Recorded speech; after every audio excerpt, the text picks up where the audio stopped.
আনিকা ইসলাম Annie, সে একজন মেধাবী ছাত্রী। ইতিমধ্যেই সে মেডিকেল কলেজে চান্স পেয়েছে এবং ইতিমধ্যে সে ভর্তি হয়েছে রংপুর মেডিকেল কলেজ। সে এই লেখাপড়ার ব্যাকগ্রাউন্ড এবং তার জীবনের আরও আগামী দিনের স্বপ্ন আমরা এখন জানবো। আমরা এখন সরাসরি অ্যানির বাড়িতে এসেছি। অ্যানি, তুমি কেমন আছো? আলহামদুলিল্লাহ, আমি ভালো আছি। আমরা ইতিমধ্যে খবর পেয়েছি যে তুমি মেডিকেলে চান্স পেয়েছো বা ভর্তি হয়েছো। তো আমরা তোমার শিশু তখন তোমার শৈশব ছিল, অর্থাৎ কোন বিদ্যালয় থেকে তোমার লেখাপড়া শুরু হয় সে সম্পর্কে একটু বলো। আমি হচ্ছে আমার লেখাপড়া শুরু হয় তৃণমূল মডেল একাডেমি থেকে। ওখানে আমি হচ্ছে প্লে থেকে ক্লাস 5 পর্যন্ত পড়েছি, গোটা 7 বছর ওখানে কাটিয়েছি। তারপর হচ্ছে মিরপুর সরকারি বালিকা উচ্চ বিদ্যালয়ে ক্লাস 6 থেকে ক্লাস 10 পর্যন্ত এসএসসি পাস পর্যন্ত ওখানে ছিলাম।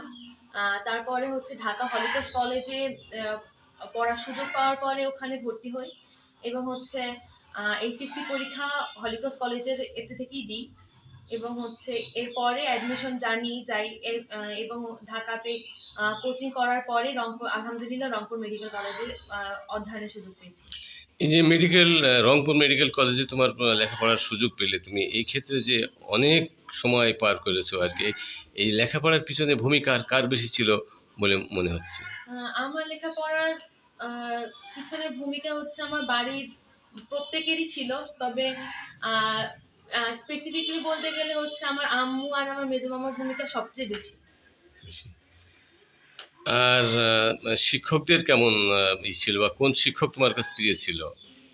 আমার হচ্ছে প্রত্যেকটা একাডেমিকে যত টিচারের সঙ্গে সান্নিধ্য পেয়েছি, প্রত্যেকের কাছে আমি অন্তত ভালোবাসাটা পেয়েছি, যে এমন মানে কথাটা পেয়েছি যে হ্যাঁ, অ্যানি অ্যানি একটা বড় কিছু হবে। মানে প্রত্যেকটা টিচার আমার প্রতি একটা আলাদাভাবে আশা রাখতো সবসময়। মানে তৃণমূল মডেল একাডেমি থেকে শুরু করে মিরপুর সরকারি বালিকা উচ্চ বিদ্যালয় এবং হলিক্রস কলেজে সবাই এরকমই ছিল। আসলে কি এরকম খুব ছোটবেলা থেকে কি শখ ছিল যে একজন ডাক্তার হওয়ার, এরকম শখ ছিল কিনা, বা অন্য কোনো পেশায় যাওয়ার শখ ছিল কিনা? না, আমার হচ্ছে মুখে কথা বলতে শুরু করার থেকে আসলে হচ্ছে একটাই বলেছে যে আমি জীবনে বড় হয়ে কি হতে চাও, ডাক্তার হতে চাই। আমার আব্বু হচ্ছে যখন মানে ইয়ে ছিল, তো আমি আমার ছোটটা কেটেছি স্টেথোস্কোপ নিয়ে। তারপরে যখন মানে কেউ জিজ্ঞেস করলে কি হতে চাও, সবসময় একটাই উত্তর ছিল যে বড় হয়ে ডাক্তার হতে চাই। এর বাইরে কখনোই কোনো কিছু ভাবিও নি। আগামী স্বপ্ন ডাক্তার অর্থাৎ চিকিৎসক হওয়ার পাশাপাশি কি ধরনের স্বপ্ন আগামীতে মনে হচ্ছে হবে? আসলে হচ্ছে সবকিছু হয়তো অত কিছু ভাবিনি, কিন্তু আম, মানে আমার নিজের হচ্ছে কার্ডিওলজি নিয়ে পড়ার ইচ্ছা আছে। তারপরে এমবিবিএস কমপ্লিট করার পরে হয়তো হচ্ছে মানে যতটুকু পারি করার পরে নিজের গ্রামে কিছু একটা করার ইচ্ছা আছে।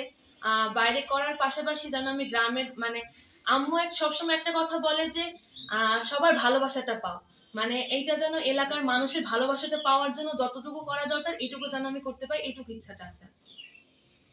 আমরা জানি যে অনেক ছোটবেলাতেই বাবা নেই বা উনি মারা গেছেন। তো এই ক্ষেত্রে বাবার যে যে ভালোবাসার যে জায়গাটা নেই, বা আমরা মনে করি এই জায়গাটার ক্ষেত্রে মানসিকতার কি কতটুকু প্রশান্তি বা কি ধরনের?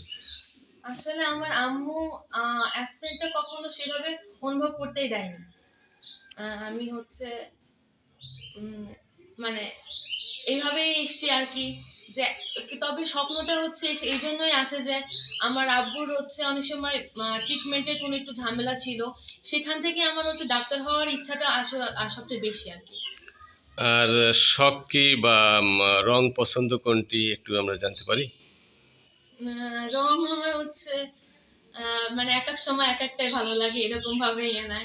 আর শখ বলতে কেমন? আর শখ পড়াশোনার পাশাপাশি আর কি কি অভিজ্ঞতা বা কোন কোন কাজের সাথে নিজেকে সম্পৃক্ত করা হয়েছে?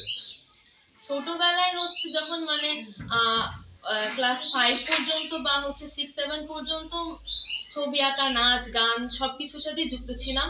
কিন্তু তারপরে লেখাপড়ার সাথে সংযুক্ত মানে আরো বেশি একটা যুক্ত হয়ে যাওয়ার পরে সবকিছু আস্তে আস্তে বন্ধ হয়ে করে দিয়েছি। মাঝে একটু কবিতা আবৃত্তি বা এরকম যুক্ত ছিলাম, মানে ইন্টার লেভেলে ওঠার পরে পড়াশোনার প্রেসারে পুরোটাই পড়াশোনার প্রতি ফোকাস ছিলাম আর কি। আমরা এতক্ষণ কথা বললাম আনিকা ইসলাম অ্যানি। সে প্রাথমিক শিক্ষালয়, সে একাডেমি শেষ করেছে আমজুবির একটি স্বনামধন্য প্রতিষ্ঠান তৃণমূল মডেল একাডেমি। তারপরে সে মাধ্যমিকে ভর্তি হয় এলাকার, এবং এই অঞ্চলের সরকারি মাধ্যমিক ভর্তি হয়, সেখান থেকে সে পাশ করে। এবং তার শখ ছিল ছোট থেকে যে সে একজন ভালো ডাক্তার হবে। এজন্যই সে এই চর্চাকে এগিয়ে নিয়ে গেছে, এবং সে চলতি বছরে বাংলাদেশের একটি খ্যাতনামা মেডিকেল কলেজ, রংপুর মেডিকেল কলেজে সে চান্স পেয়েছে এবং ভর্তি হওয়ার সুযোগ পেয়েছে। আমরা এই অ্যানির সফলতা তো কামনাই করছি, পাশাপাশি সে একজন বাংলাদেশের সেরা ডাক্তার হবে এই প্রত্যাশা করছি। এবং আমরা এই মানে আমাদের এই চ্যানেলের মাধ্যমে তার আরও দীর্ঘায়ু কামনা করছি, এবং দোয়াও চাচ্ছি সকলের কাছে আগামীতে সে যেন দেশের চিকিৎসক হয়ে দেশের কল্যাণে এবং মানুষের কল্যাণে কাজে সহযোগিতা করতে পারে।